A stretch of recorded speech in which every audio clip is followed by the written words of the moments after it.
Chapter 70. Daryl escorts Jude into the office, and he offers a thin smile before sitting. "Hi, Jude." He nods and looks at a jar of mints on her desk. "Would you like one?" He shakes his head. "Did you throw a passenger in that spider of yours?" Franny jumps in. Jude's hands are folded on his lap. He is sitting like one might sit at a wedding or a funeral. The dream. "I know what you're referring to," Jude interrupts. "No, I could not bring myself to dream." He scratches his chin and looks at the salmon walls. "Only remember." "The same memories?" "Yes." Jude appears unamused, and Franny goes no further. She is not prepared to test the reality of his claims. If she denies or challenges it, she loses him. If she validates it, she compromises their therapy, the work. It will remain uncharted. They will discuss the darkness, the return, and nothing in between for now, though they know. One's madness cannot go unnoticed in a facility meant to treat one's madness. This dance will not remain on simple terms. The music is quickening, and the floor is opening. Spotlights. There is silence for a moment. Franny feels the potential of Jude claiming more than she is willing to accept. It will be the end of pleasantries. "It's not possible" can only be sweetened to a point. It will always maintain a bitter aftertaste. "If this isn't nice, I don't know what is," Franny eventually recites. "What?" Jude asks. They've stepped back from the ledge. "What's nice?" "This." Franny puts the room on display and gestures to Jude and herself as well. "This moment. It's something Kurt Vonnegut Jr. said. If this isn't nice, I don't know what is." "I'm not following." "You're a scientist who has lost faith in his science. Pastors lose faith in God. Artists stare at blank canvases. It's not all that different." Franny had been preparing this angle through breakfast. "It's idealistic, but it's something. It's a little more than that." "No, I think it's simple." Franny leans into their rapport. She will keep some doors closed, but those which are open will be explored. "You lost your faith in science." "And?" Jude prompts. Franny leans forward to be sure Jude sees her eyes. She knows what they are and the power eye contact holds. Hers are authentic and compassionate. "And now you see what you call nothing, but it's not nothing, Jude. You don't understand. Jude, my friend, you're turning the bolt and nut in the same direction. Rewrite your variables." "Rewrite my variables?" "Yes, your equation isn't working." Jude waits. "May I assume that you do not intend to re-enter your career as an astrophysicist?" Jude pauses, and Franny sees that this was not something he had yet thought about, though she doesn't know if it's the field or re-entering itself. "Why would I? How could I?" "Okay, then pardon me for saying this." Franny puts two hands up to temper what follows and uses inflection to soften it into a question. "Fuck your science?" "What?" Jude is tuned in now.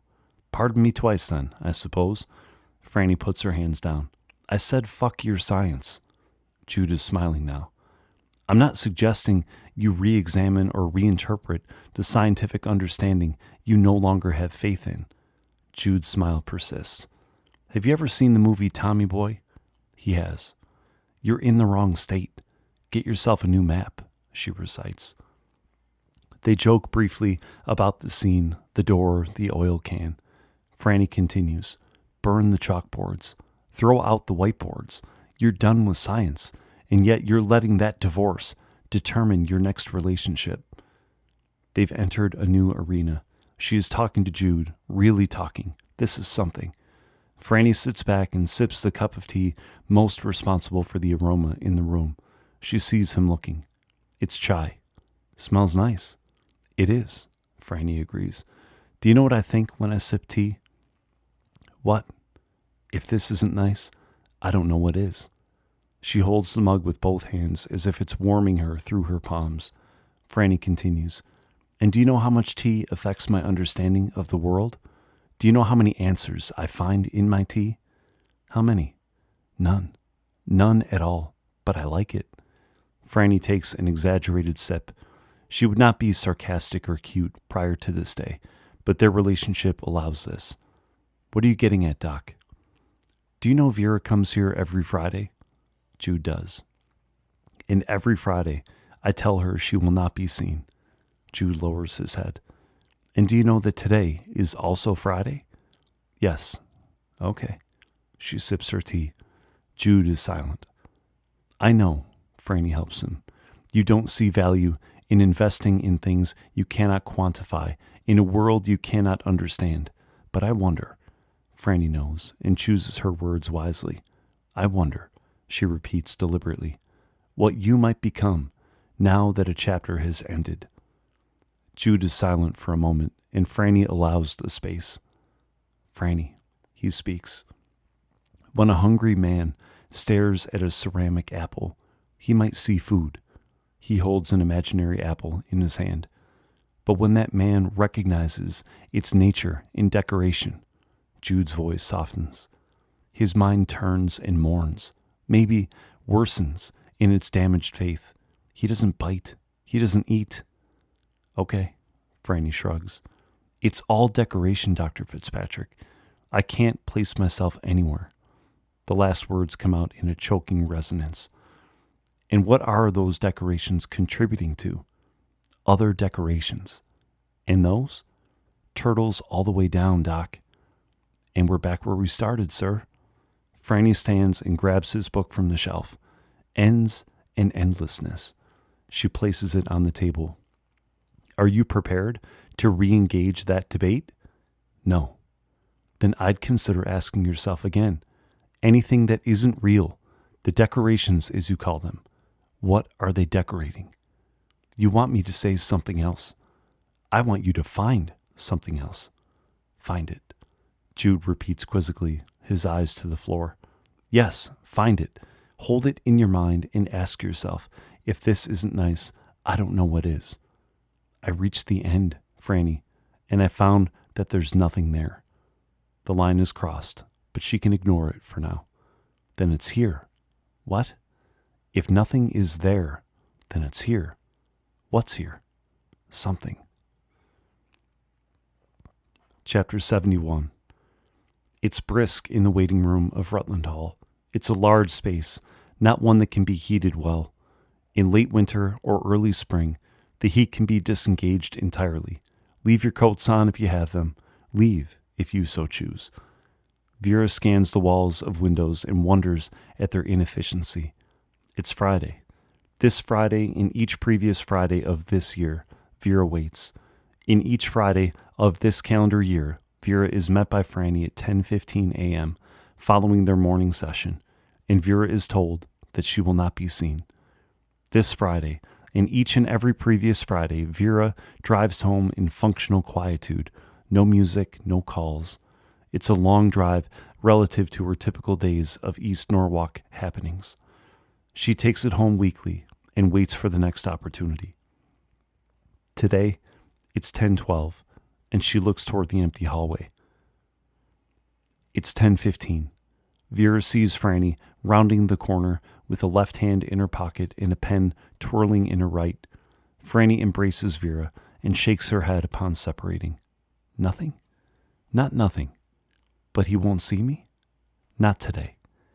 Vera grabs her spring jacket and prepares to leave. Vera, Franny calls. I think you can write that letter now, Franny expands. If you don't mind me facilitating, I can help to convey what might be helpful or therapeutic, so long as you don't mind. Vera does not. It's something, and frankly, something she had planned to force if this change hadn't come. Speak to him in the letter as if he were in the room. Address him. Call him by his name. With that, I will do my best. I know you will. I appreciate you. It is incredible that you are here. You are incredible, she edits. Thanks, Franny. You are most welcome. Chapter 72. On the university's open campus, it's no longer cold enough for scarves, but some things are not pursued for their primary function. Some things first serve other purposes. Some things match our socks. Some things make our gray eyes pop just a bit more. It's attractive to the wrong onlookers, a means. Some things feel soft on our necks and soothe us like cats petting themselves on our shins.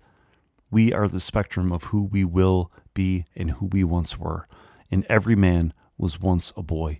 Every man once had simple needs and simple comforts.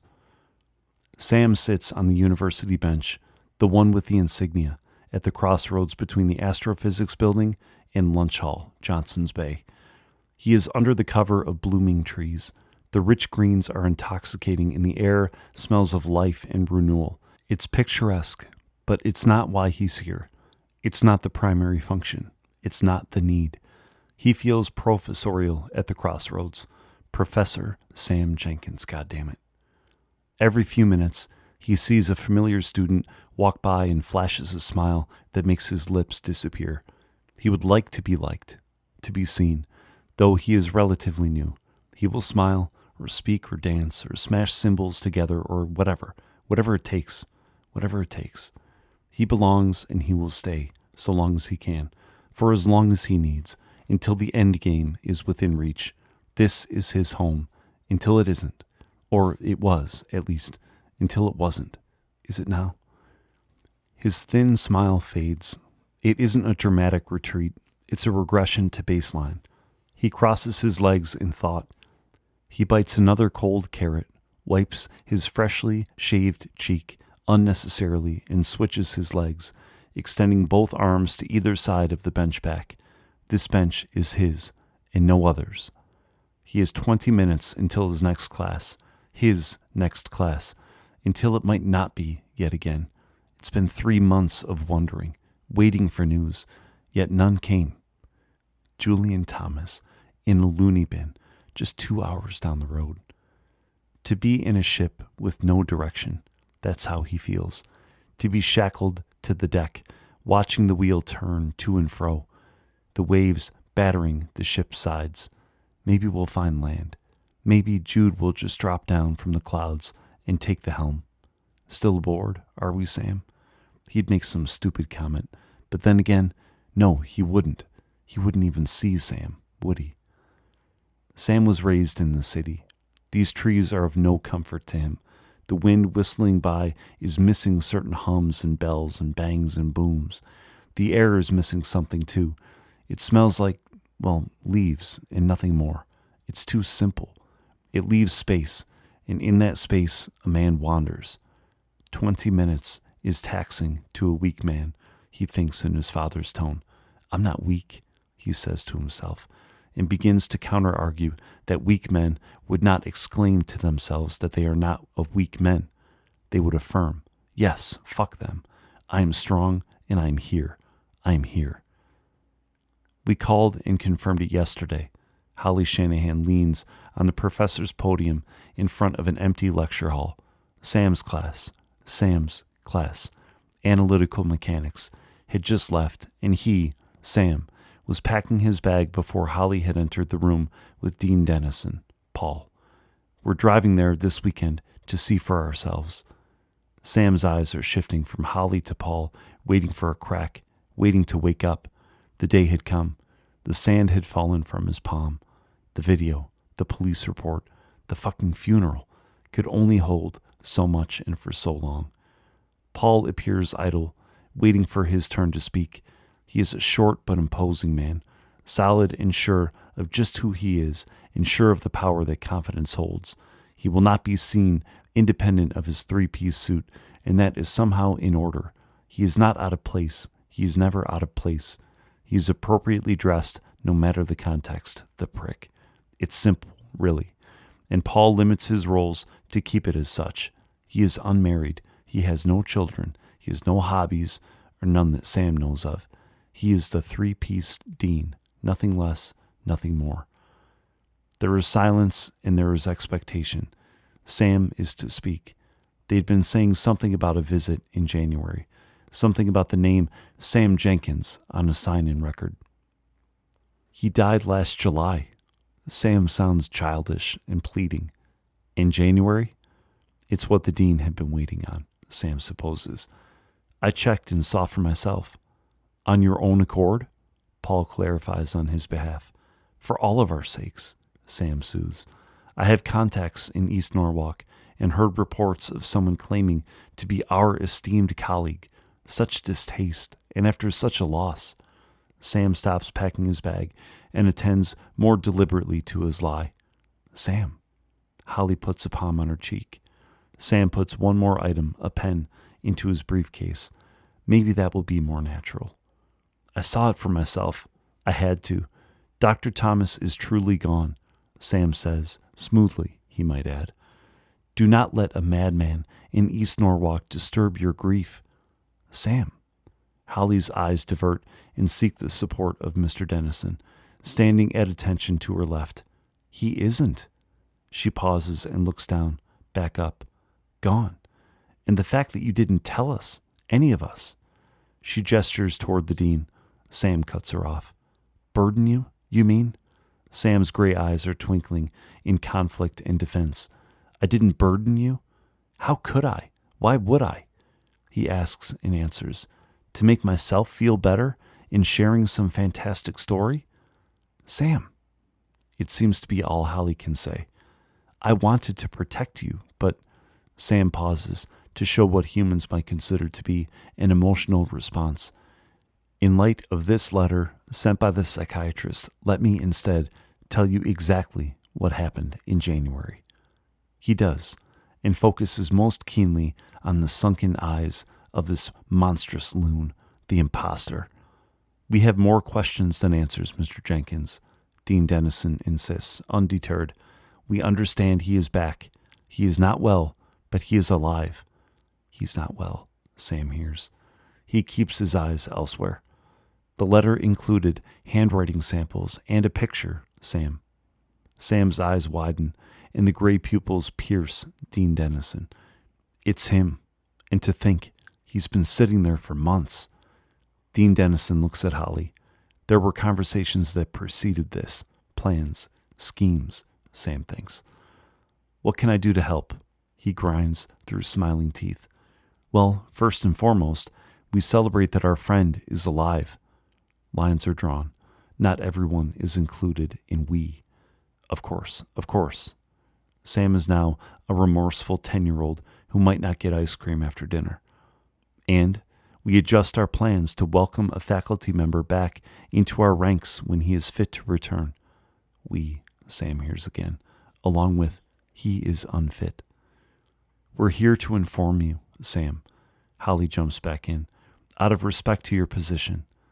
Paul nods, affirming his support, and Holly continues. We know that this is difficult. It's wonderful, Holly corrects, but difficult in some respects. I'm a respect, Sam thinks. You understand. Sam puts his bag over his shoulder and wraps the scarf around his neck. This is March. It is not yet entirely unacceptable, but bears noticing. Of course. They leave Sam to his empty lecture hall. Upon returning to his university bench, his phone rings. The volume is full and heads turn. Let them see just how needed he is. He slowly pulls an arm from the bench to retrieve it from his corduroy pants pocket. It's a number he doesn't recognize. Professor Jenkins, he answers. And what will you do now, Professor? A student walks by. She sees her professor alone on the crosswalk bench and suddenly feels young and magnetic. He's maybe 10 years her senior. It's not terrible, she thinks. She tucks her hair under a small maroon bonnet.